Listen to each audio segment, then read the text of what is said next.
तो दोस्तों, मुंबई की वो रात जब सड़कें सो रही थीं और आसमान भी चुपचाप तमाशा देख रहा था, और फिर अचानक रात के अंधेरे को चीरती हुई गोलियों की आवाज गूंज उठी। हाँ, बात हो रही है बाबा सिद्दीकी की, जिनके नाम से लोग कांपते थे, लेकिन आज उनकी बेरहमी से मौत के बाद हर कोई हैरान है। अब ये कहानी बताती है कि बड़े बड़े नाम भी कभी कभी इतने छोटे हो जाते हैं कि जिंदगी से हार कर सड़क पर लहूलुहान पड़े रहते हैं। अब देखिए, बाबा सिद्दीकी जो कभी खुद सड़कों के बादशाह हुआ करते थे, आज उसी सड़क ने उनकी खामोश चीखें सुनी। गोली लगते ही वो खुद अपने आखिरी पल को समझ गए, और उन्होंने जो आखिरी शब्द कहे वो सबको याद रहेंगे। मुझे गोलियां लग गईं, मैं नहीं बचूंगा, मैं मर जाऊंगा। ये क्या, अब मरते वक्त तो जरा स्टाइल में जाते। इतना बोरिंग डायलॉग। खैर, उनके इस सीधे साधे आखिरी शब्दों ने इस बात का ऐलान कर दिया कि अब डराने वाला खुद डर के साए में आ चुका था। और जैसे ही बाबा जमीन पर गिरते हैं, वो सारा रुतबा, वो सारा टशन, सब कुछ खून में बह जाता है। अब ये कोई फिल्म नहीं दोस्तों, ये वो सच्चाई है जिसने सड़कों पर खून से लिखा इतिहास बना दिया।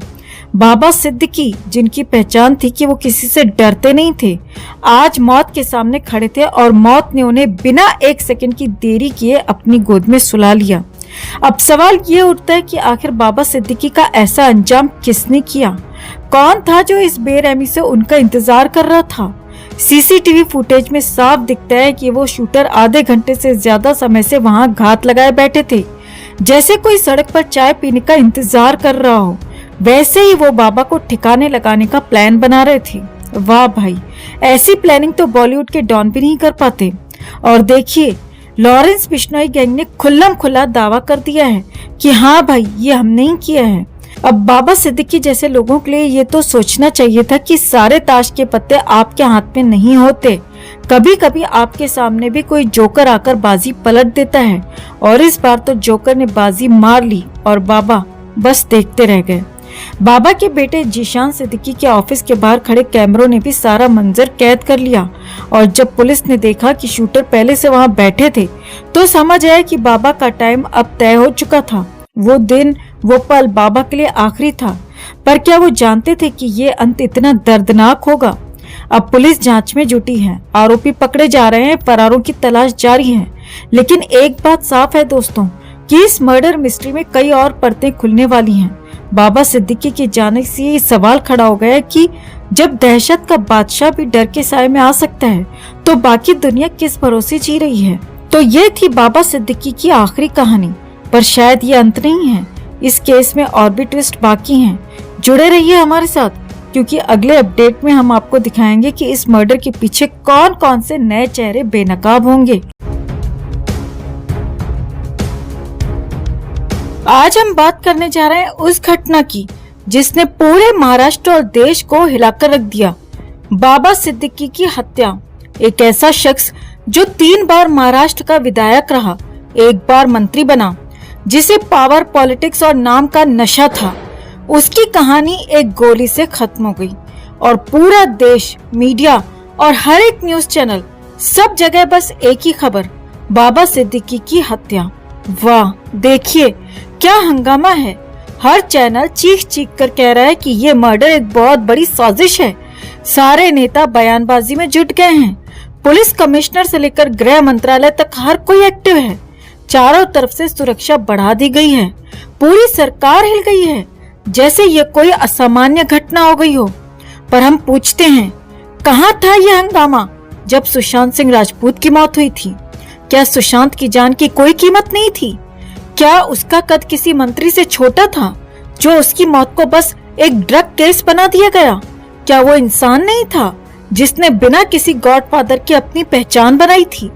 एक वो समय था जब सुशांत के नाम पर बस चुप्पी थी, और आज देखो बाबा सिद्दीकी की मौत पर यह हंगामा। क्या सुशांत की मौत में कोई साजिश नहीं थी? सुशांत की मौत को लेकर कितने सवाल उठे थे। कितनी बार हम सबने कहा कि ये सुसाइड नहीं हो सकता, इसमें बड़ी साजिश है, पर उन सवालों का जवाब देने वाला कोई नहीं था।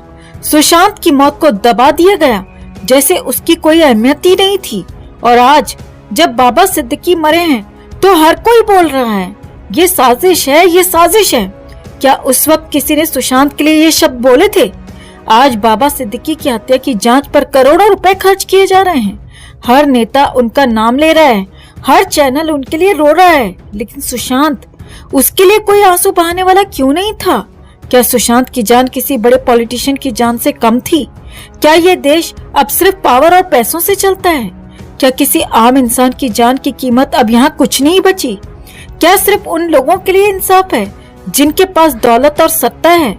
सुशांत जैसे लोग जो अपनी मेहनत से ऊपर उठते हैं, उनकी मौत बस एक खबर बनकर रह जाती है। बाबा सिद्दीकी की हत्या हो गई और अब तो अंडरवर्ल्ड का नाम फिर से सुर्खियों में है। वही अंडरवर्ल्ड जिसका नाम सुशांत की मौत के वक्त भी आया था, लेकिन उसे तब दबा दिया गया। क्यों दबा दिया गया था? क्यों उस वक्त किसी ने इस दिशा में जांच नहीं की? क्यों वो सारे सवाल हवा में छोड़ दिए गए? अब फिर से अंडरवर्ल्ड का जाल उठ रहा है, पर फर्क देखिए, बाबा सिद्दीकी की मौत पर पूरे देश में हलचल मच गई है और सुशांत की मौत को तो जैसे भुला दिया गया। क्या सुशांत की मौत में भी वही काले सच छिपे थे जिन्हें दबाने का आदेश दिया गया था? हमसे सवाल किए जाते हैं कि हम बार बार सुशांत का नाम क्यों लेते हैं। हम पूछते हैं, क्यों ना लें? क्या हम चुपचाप बैठकर ये सब देखते रहें? क्या हम ये मान लें कि इस देश में सिर्फ पॉलिटिशियन और अमीर लोगों की जान की ही कीमत होती है? सुशांत के लिए इंसाफ मांगना हमारा हक है, हमारा कर्तव्य है। वो सिर्फ एक एक्टर नहीं था, वो हमारे देश के युवाओं का प्रतीक था। उसकी मौत को एक सामान्य मौत कहकर दबा देना क्या सही था? दोस्तों, सवाल बहुत हैं, पर जवाब सिर्फ वही मिलते हैं जिन्हें इस देश के ताकतवर लोग तय करते हैं। सुशांत सिंह राजपूत के लिए इंसाफ अब भी अधूरा है और तब तक ये खेल चलता रहेगा। क्या कभी सच्चाई सामने आएगी या हम सिर्फ किसी और बाबा सिद्दीकी की मौत पर रोते रहेंगे?